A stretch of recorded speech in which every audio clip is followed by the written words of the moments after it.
Hello friends, আজি আকৌ এটা নতুন ভিডিঅ' লৈ আপোনালোকৰ মাজত আহিলোঁ। এই ভিডিঅ'টোত আগৰ দৰে প্ৰথমতে ঘৰখন চাৰিওফালে ঘূৰাই দেখাম, ঘৰৰ ভিতৰখন দেখাত কেনেকুৱা হ'ব সেইটো দেখাম, ঘৰখন বনোৱাতে কিমান টকা খৰচ হ'ব আৰু ঘৰখনৰ ড্ৰয়িং ক'ত আৰু কেনেকৈ পাব সেইবিলাক লৈ আপোনালোকৰ মাজত বিস্তাৰিতভাৱে আলোচনা কৰিম। যদি চেনেলটোত নতুন আহিছে তেনেহ'লে ছাবস্ক্ৰাইব কৰিব আৰু কাষত থকা বেল বুটনটো অন কৰি ৰাখিব, যাতে এনেকুৱা ঘৰৰ ডিজাইনৰ ভিডিঅ' পাবলৈ মিছ নহয়। আৰু যদি আগতে ছাবস্ক্ৰাইব কৰিছে তেনেহ'লে বহুত ধন্যবাদ। ভিডিঅ'টো প্ৰথমৰ পৰা শেষলৈকে চোৱাৰ অনুৰোধ কৰিলোঁ। বেছি কথা নকৈ ভিডিঅ'টো আৰম্ভ কৰোঁ। এতিয়া ঘৰখনৰ ভিতৰখন দেখাত কেনেকুৱা হ'ব সেইটো আপোনালোকক দেখাম।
ঘৰখনৰ ভিতৰখন নিশ্চয় আপোনালোকে ভালদৰে দেখা পালে। ইয়াতে আপোনালোকে দুখন ড্ৰয়িং দেখা পাই আছে। আপোনালোকৰ লগত এখন এখনকৈ বিস্তাৰিতভাৱে আলোচনা কৰিম, যাতে ড্ৰয়িংখন বুজিবলৈ কোনো অসুবিধা নহয়।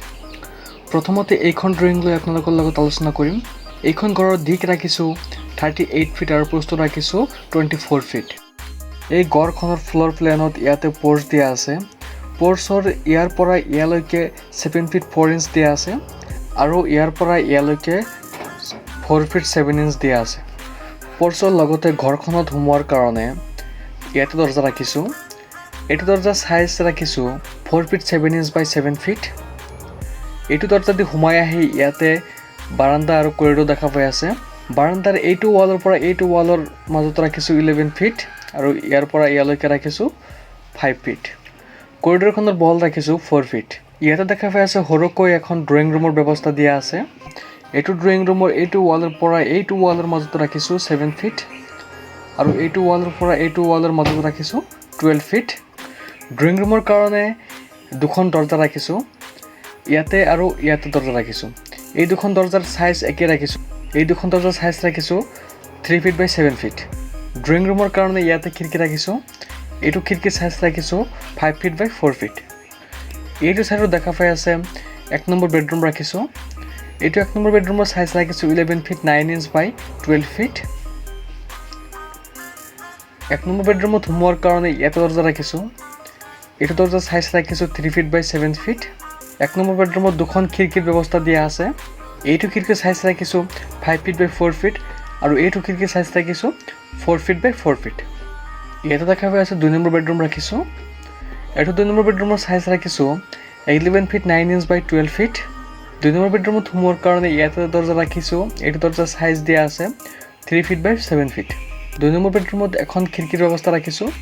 এইটো খিৰিকীৰ চাইজ আছে 5 ফিট বাই 4 ফিট। ইয়াতে দেখা পাই আছে কিটচেন আৰু ডাইনিং ৰুমৰ ব্যৱস্থা আছে। এইটো কিটচেনৰ চাইজ ৰাখিছোঁ 11 ফিট 9 ইঞ্চ বাই 12 ফিট। কিটচেনত সোমোৱাৰ কাৰণে ইয়াতে দৰ্জা ৰাখিছোঁ। এইটো দৰ্জাৰ চাইজ ৰাখিছোঁ 3 ফিট বাই 7 ফিট। কিটচেনৰ কাৰণে দুখন খিৰিকী ৰাখিছোঁ। এইটো খিৰিকীৰ চাইজ ৰাখিছোঁ 4 ফিট বাই 4 ফিট আৰু এইটো খিৰিকীৰ চাইজ ৰাখিছোঁ 5 ফিট বাই 4 ফিট। ইয়াতে দেখা পাই আছে গেষ্ট ৰুমৰ ব্যৱস্থা ৰাখিছোঁ।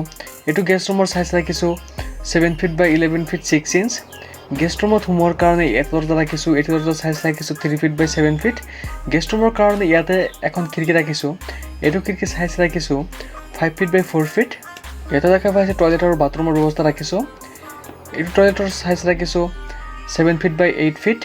টয়লেটত সোমোৱাৰ কাৰণে এটা দৰজা ৰাখিছোঁ, এইটো দৰজাৰ চাইজ ৰাখিছোঁ 2 ফিট 6 ইঞ্চ বাই 6 ফিট 6 ইঞ্চ। টয়লেটৰ কাৰণে দুখন ভেণ্টিলেটৰ ৰাখিছোঁ, ইয়াতে ৰাখিছোঁ আৰু ইয়াতে ৰাখিছোঁ। এইটো ভেণ্টিলেটৰ আৰু এইটো ভেণ্টিলেটৰ চাইজ একেই হয়। এইটো ভেণ্টিলেটৰ চাইজ ৰাখিছোঁ 2 ফিট বাই 1 ফিট। ইয়াতে দেখা পাই আছে ঘৰখনৰ পিছফালে এখন দৰজাৰ ব্যৱস্থা ৰাখিছোঁ।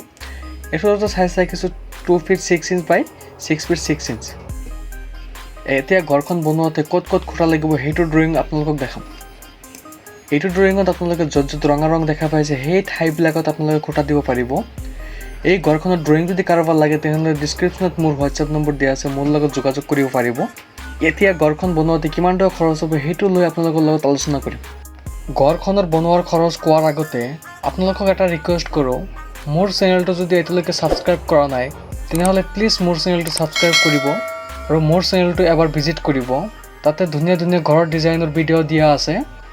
এই ঘৰখনৰ খৰচ কমপ্লিটলি ডিপেণ্ড কৰিব ঘৰখনৰ মেটেৰিয়েলছৰ ওপৰত আৰু ঘৰখন কোনটো ঠাইত বনাইছে সেইটোৰ ওপৰত। ঠাইৰ ওপৰত আৰু মেটেৰিয়েলছৰ ওপৰত ডিপেণ্ড কৰি ঘৰখনৰ খৰচ কম বেছি হ'ব পাৰে। মই আপোনালোকক এপ্ৰক্সিমেট আইডিয়া এটা দিওঁ, এই ঘৰখন বনোৱাতে 10 লাখ টকাৰ পৰা 11 লাখ টকাৰ ভিতৰত কমপ্লিট হ'ব বুলি আশা ৰাখিছোঁ। যদি ভিডিঅ'টোৰ পৰা অলপ হ'লেও ঘৰ বনোৱাৰ আইডিয়া পাইছে তেনেহ'লে লাইক কৰিব, কমেণ্ট কৰিব, শ্বেয়াৰ কৰিব আৰু এনেকুৱা নতুন নতুন ঘৰৰ ডিজাইনৰ ভিডিঅ' পাবলৈ মোৰ চেনেলটো ছাবস্ক্ৰাইব কৰি ৰাখিব।